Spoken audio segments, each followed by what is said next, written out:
በስመ አብ ወወልድ ወመንፈስ ቅዱስ አሐዱ አምላክ አሜን።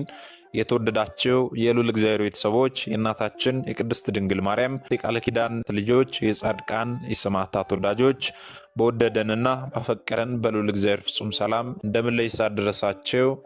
እስከ ይሳት ያደረሰን የአባቶቻችን አምላክ ልዑል እግዚአብሔር ስሙ የተመሰገነ ይሁንልን። ቅድስት እናታችን ድንግል ማርያም ዘላለማዊ ስሟ የተመሰገነ ይሁንልን። ዛሬ የምንማማረው አራተኛው የአብይ ጾም ሳምንት መጻጉዕ ተብሎ ይጠራል ማለት ነው። መጻጉዕ ማለት የወደቀ በሽተኛ ማለት ነው። ይህ ሳምንት ታዲያ መጻጉዕ መባሉ ስለምንድን ነው ስንል ጌታችን አምላካችን መድኃኒታችን ኢየሱስ ክርስቶስ ለ38 ዓመት ሙሉ በአልጋው የነበረውን በሽተኛውን ሰው ተነስተህ አልጋህን ተሸክመ ሂድ ብሎ በአምላካዊ ቃሉ የፈወሰበትን ያንን የሚታሰብበት ሳምንት በዮሐንስ ወንጌል ምዕራፍ 5 ቁጥር 1 ጀምሮ ታሪኩን እንመለከታለን። ከዚህ በኋላ የአይሁድ በዓል ነበረ። ኢየሱስም ወደ ኢየሩሳሌም ወጣ። በኢየሩሳሌምም በበጎች በር አጠገብ በዕብራይስጥ ቤተሳይዳ የምትባል አንዲት መጠመቂያ ነበረች። 5 መመላለሻ ነበረባት። በእነዚህ ውስጥ የውሃውን መንቀሳቀስ እየጠበቁ በሽተኞችና ዕውሮች፣ አንካሶችም ሰውነታቸውም የሰለለ ብዙ ሕዝብ ይተኙ ነበረ። አንዳንድ ጊዜ የጌታ መልአክ ወደ መጠመቂያይቱ ወርዶ ውሃውን ያናውጥ ነበርና እንግዲህ ከውሃው መናወጥ በኋላ በመጀመሪያ የገባ ከማናኛቸውም ካለበት ደዌ ጤናማ ይሆን ነበረ። 38 ዓመት የታመመ አንድ ሰው ነበረ። ኢየሱስ ይህን በሽተኛ ሰው ተኝቶ ባየ ጊዜ እስካሁን ብዙ ዘመን እንዲሁ እንደነበረ አውቆ ልትድን ትወዳለህን አለው። ደዌውም ጌታ ሆይ ውሃው በተናወጠ ጊዜ በመጠመቂያይቱ ውስጥ የሚያኖረኝ ሰው የለኝም፣ ነገር ግን እኔ ስመጣ ሳለው ሌላው ቀድሞኝ ይወርዳል ብሎ መለሰለት። ኢየሱስም ተነሳና አልጋህን ተሸከመ ሂድ አለው። ወዲያውም ሰውየው ዳነ፣ አልጋውንም ተሸክሞ ሄደ ይለናል። መድኃኒታችን ኢየሱስ ክርስቶስ ወደዚህ ዓለም ሲመጣ ሰው ሁሉ በሥጋም ሆነ በነፍስ ታሞ ነበረ። እርሱ ወደዚህ ዓለም የመጣው ከዚህ በሽታችን ሁሉ ሊያድነን ነው። ወደ እኛ ከመጣ በኋላ ስለመጣበት ዓላማ እንዲህ በማለት ተናገረን። በሉቃስ ወንጌል ምዕራፍ 4 ቁጥር 17 ላይ ለድሆች ወንጌልን እሰብክ ዘንድ ቀብቶኛልና፣ ለታሰሩትም መፈታትን፣ ለዕውሮችም ማየትን እሰብክ ዘንድ፣ የተጠቁትንም ነፃ አወጣ ዘንድ፣ የተወደደችውንም የጌታን ዓመት እሰብክ ዘንድ ልኮኛል ይላል። ወንጌላዊ ቅዱስ ዮሐንስ ይህንን ሁኔታ የገለጸው እንዲህ በማለት ነበረ።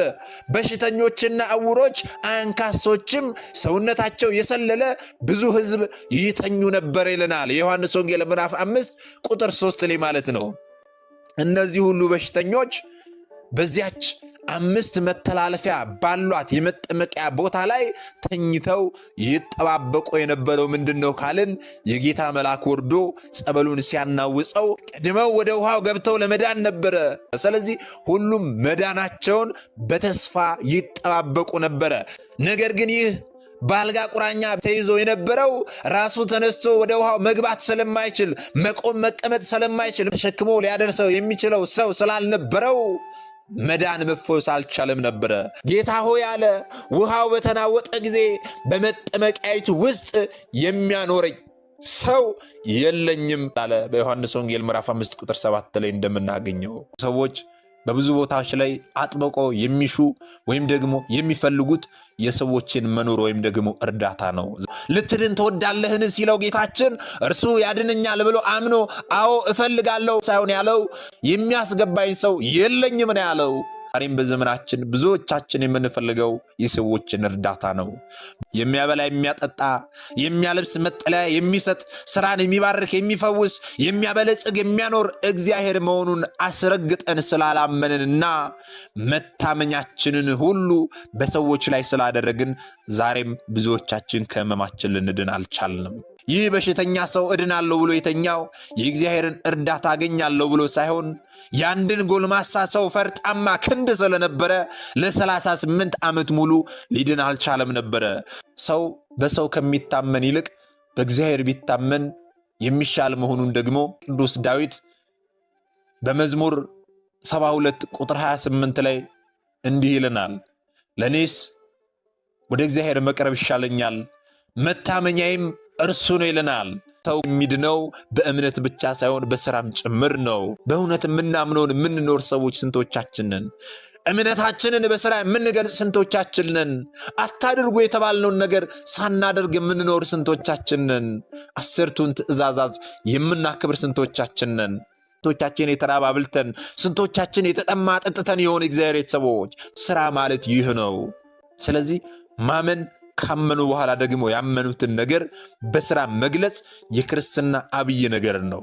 ከነፍስ የተለየ ስጋ የሞተ እንደሆነ ሁሉ ከስራ የተለየ እምነትም ደግሞ እንደዚሁ የሞተ ነው ይላል ያዕቆብ 2:26 ላይ ማለት ነው። ስለዚህ ስራና እምነት የማይለያዩ ናቸው።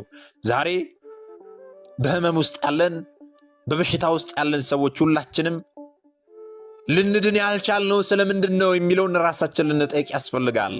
ለምንድን ነው ልንድን ያልቻልነው? መታመኛችንን ሰው ስላደረግን። ለምንድን ነው መዳን ያልቻልነው?